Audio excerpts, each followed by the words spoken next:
আজকে 18ই এপ্রিল আমার মায়ের প্রয়াণ দিবস।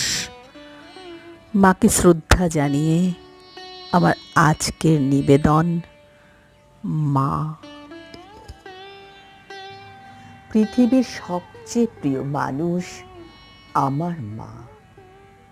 প্রিয় মানুষটি যখন বলেন ভালো থাকিস, মিলেমিশে থাকিস, তখন মনের ভেতর মুচড়ে ওঠে।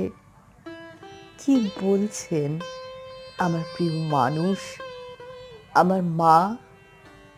কেন বলছেন এরকম কথা?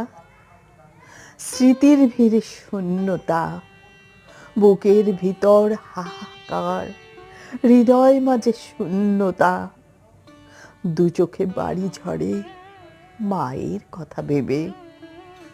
স্মৃতিগুলো সব মনের ভেতর কষ্টে জমাট বাঁধে। মা, তুমি কি সত্যি ভালো আছো আমাদের ফেলে? আমরা সবাই তোমায় খুঁজি, আকাশে তারার মাঝে। প্রতি রাতে ভাবি তুমি স্বপ্নে দেখা দেবে। সকাল হলে বলি, মাগো তুমি দেখা দিলে না যে।